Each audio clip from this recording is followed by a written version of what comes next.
few more, and we'll come back to the politics one, which is obviously a crucial element. One there. You said last autumn, not on the telly as far as I'm aware, this is worse than 1929. Yeah. Do you still think that? If so, why doesn't it yet look like 1929? And what will it look like if it does resemble 1929? Okay, good point. Okay, one there. If you see a cobweb, you know a spider's been there. So would the system make money and give it to people knowing that they can't afford to give it back? Okay. Sarah? I just wanted to pick up that you mentioned the narcissistic personalities at the top of bankers, and one of the things about narcissism is that it hates death, it hates pain, it hates loss. So so in America, everybody wants to live forever, have cosmetic surgery, stuff like that. And I just wanted to link that with the capitalist illusion of perpetual growth. And whether it's possible to conceive of a system where from time to time it's possible to beat an orderly retreat. Because the idea of having perpetual growth is just insane. Two more, and then we'll... Do you one think the collapse of our monetary system and Where are you? the invasion of Oh, Iraq, right. Yeah. are they related? What, the invasion of Iraq and The collapse of our monetary the plastic system? Okay, that's a good one. Yeah. My question is about the weekend when everybody was 24 hours from going bust, and I guess that was an exciting time, and a lot of us didn't know what was happening. But is it true that, say, Goldman Sachs was 24 hours from going bust, and then in the first 3 months of this year it's made a profit of $3 billion? Yeah. What's the story there? I mean, are they showing a bit of humility about that? Do they owe us some money, or? Yeah. Okay. Okay, we'll leave it. I'll just say. Pretended that never happened. Yeah. I'll just say that. At that point, I took all my money out of the bank, out of my bank. Not that I had that much. It is in my jukebox if anybody wants to come and get it, and I'm not put it back into the bank for some strange reason.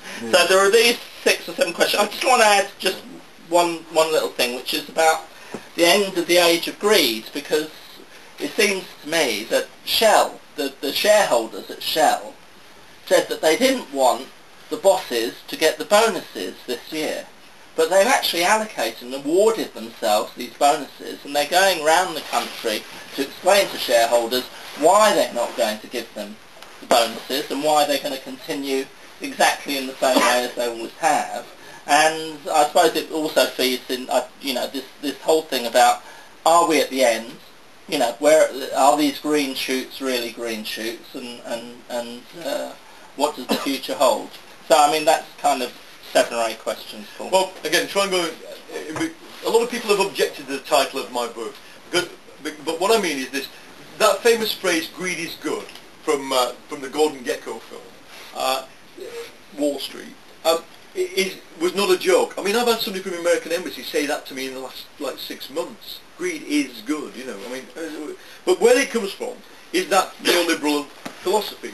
I'll just read you a bit from Atlas Shrugged. Accept, this is the 60-page speech by the hero. The capitalists go on strike in Atlas Shrugged against the workers, because the workers are shit and the capitalists are the best people in the world. So they decide to withdraw their ingenuity so that we can all stagnate. And at the end, the triumph of these guys, the guy says, accept the fact that the achievement of your happiness is the only moral purpose in your life. As a basic step of self-esteem, learn to treat as the mark of a cannibal any man's demand for your help. That's the philosophy. It was a philosophy that if you believe that tough liberalism, that is, only the 2 guys in the deal can make it straight, then yeah, that makes sense. Be greedy. Now, I think that age is over. That the age of a third party, the state, the regulator, is coming back. Now, that's why I say that.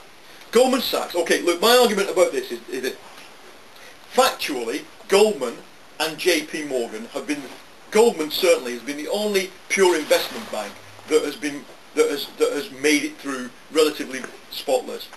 Now, even then, they were in trouble at the end of that week.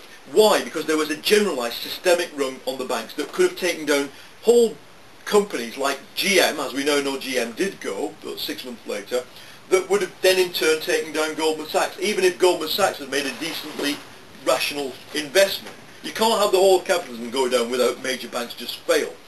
But Goldman had done one thing. I mean, the guy in charge of subprime, or of their subprime strategy, in 2005 said, pull out, it's going to crash. They pulled some money out. In 2006 he said, pull out, it's going to crash. It didn't crash. The bosses said, this is anecdotal evidence, so I think it's right, said, if you do that again and it doesn't crash, you're sacked. Okay?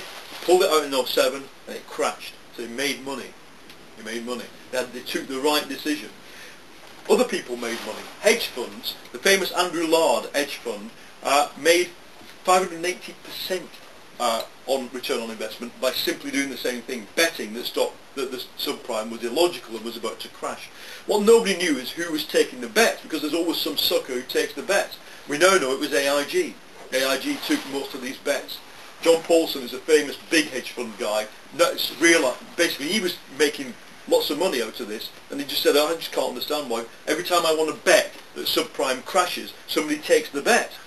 And it was AIG. It was the London office of AIG, actually. So, if you ever want to employ somebody there who puts that on their CV, have a good look, work out what they were doing there. As Andrew Lard puts it, thank you very much, suckers. You were all trained in Harvard Business School, and what a good it did us.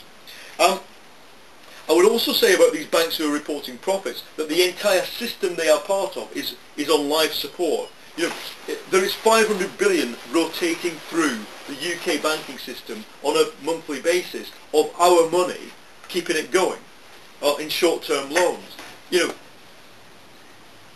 That plus creative accounting explains some of the bank profits at the moment. But it's true, it's there. You can make money if somebody's funding the entire system, and it's us.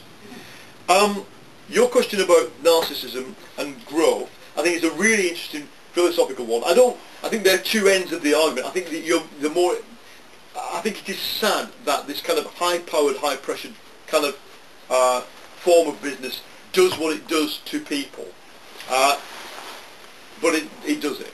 The issue of whether or not you could reverse out of the current system and look at a system where lower growth is possible, I think is one that we're going to have to confront, because we've got low growth, and in addition we've got a high fiscal cost of this crisis. It's going to be with us for a decade, so the public spending isn't going to be a way out of this. But I would say that I am a big fan of the Keynesian economist Hyman Minsky, whose attempt to solve this was asked a different question, which was, how do you have high growth capitalism without these constant crises?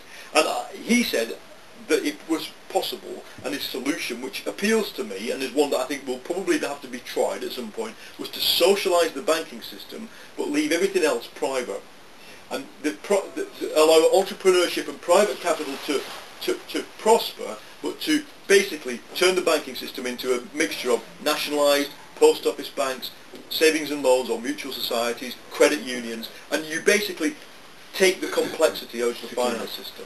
That was his solution. It's never been tried, but it may be the thing that if you want high growth, it may be what you have to have, because you're not going to get high growth from the current system. That is for certain. The backing out aspect,